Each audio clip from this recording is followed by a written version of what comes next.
vous vous lancez dans la lecture audio de l'analyse littéraire de Le Royaume de Kansuke, célèbre ouvrage de Michael Morpurgo. Au fil de cette lecture, vous découvrirez dans un premier temps une brève mise en contexte de l'œuvre et son auteur. Ensuite, un résumé de l'ouvrage vous sera exposé, suivi d'une analyse des personnages et des points clés du roman. Une fois ces différents points abordés, il ne nous restera plus qu'à conclure cette écoute par quelques questions qui pourront alimenter encore davantage votre réflexion. L'auteur. Michael Morpurgo se destinait initialement à une carrière dans l'armée britannique. Il a interrompu sa formation et choisi d'enseigner l'anglais à Londres. Peu littéraire au départ, il découvre ses talents de conteur le jour, où confronté à l'ennui de ses élèves lorsqu'il leur fait la lecture, il décide de raconter lui-même des histoires qu'il invente. Encouragé par ses élèves, il propose alors ses textes à un éditeur. Son premier roman, Cheval de guerre, est publié alors qu'il a près de 40 ans. Propriétaire, avec sa femme Claire, d'une ferme qu'il fait visiter aux enfants défavorisés, il décide, à la suite du succès de son premier livre, de se consacrer uniquement à la littérature et aux enfants en difficulté.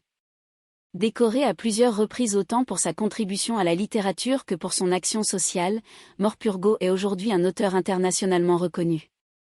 Certains de ses livres ont été adaptés au cinéma, dont Cheval de guerre en 2011 par Steven Spielberg, réalisateur, scénariste et producteur américain, né en 1946. L'œuvre. Écrit à la première personne du singulier, Le Royaume de Kansuke raconte les péripéties de Michael, un adolescent britannique dont les parents perdent leur emploi et décident de faire un tour du monde à la voile. Michael prend la mer avec eux et leur chienne Stella Artois. Lors d'une tempête, il s'aventure avec cette dernière sur le pont du voilier et tous deux tombent à l'eau. Il se réveille sur une plage déserte, où il tente de survivre. Michael rencontre bientôt le seul habitant de l'île, Kansuke, un vieux japonais échoué là 40 ans plus tôt. Le vieil homme initie Michael à la vie proche de la nature. Entre eux se noue une amitié forte, mais non exempte de complications. En 2000, Le Royaume de Kansuke a reçu le Children's Book Award, décerné par un jury composé de 20 000 enfants. Résumé. Au Royaume-Uni, à la fin des années 1990, Michael, qui est à la fois le protagoniste principal et le narrateur, revient sur l'aventure qu'il a vécue lors d'un voyage autour du monde, quand il s'est échoué avec son chien sur une île habitée par un seul homme, Kansuke.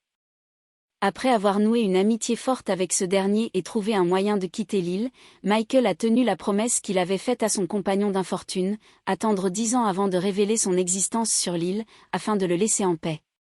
Ce délai passé, Michael prend la plume et raconte sa rencontre avec Kansuke. Le début d'une grande aventure. Michael mène la vie ordinaire d'un enfant de 11 ans, P10. Il aime jouer au football avec ses copains, notamment Eddie Dodd, son meilleur ami sur la terre Ibid. La monotonie de son quotidien est pourtant brisée tous les dimanches, lorsqu'il se rend avec ses parents et sa chienne Stella Artois, dont il est inséparable, sur un lac artificiel pour y faire de la voile, la passion de ses parents. Par tous les temps, il navigue, pêche et paresse sur le bateau familial. Un jour, une lettre informe les parents de Michael de leur licenciement. Convaincu qu'il n'y a pas de travail là où ils habitent, le père disparaît une semaine entière avant de finalement donner rendez-vous à sa famille dans un petit port de plaisance. Là, il leur montre la Peggy Sue, un voilier sur lequel il aimerait emmener les siens à la découverte du monde. La mère finit par accepter la fonction de skipper qu'il lui propose, après une préparation de 6 mois, passe son brevet. La famille quitte les côtes du Royaume-Uni le 10 septembre 1987. Eddie Dodd assiste au départ et lance à Michael un ballon censé lui porter bonheur durant le périple. Le voyage, bien que calme, se révèle passionnant et instructif. Michael tient d'ailleurs un journal de bord dans lequel il consigne sa découverte de la nature, ses impressions et ses expériences. L'auteur en donne à lire quelques pages dans lesquelles on apprend que la famille visite le Brésil, les îles Canaries, l'Afrique du Sud et l'Australie. La veille de son 12e anniversaire, alors que la Peggy Sue essuie une tempête dans sa route vers la Papouasie-Nouvelle-Guinée, Michael monte sur le pont à la recherche de Stella Artois, et voulant rattraper son chien qui passe par-dessus bord, tombe également à l'eau, au beau milieu de l'océan Pacifique. L'île perdue. À la surface de l'eau mouvementée, Michael retrouve son ballon auquel il s'agrippe comme à une bouée. Mais bientôt, ses forces l'abandonnent et il perd connaissance.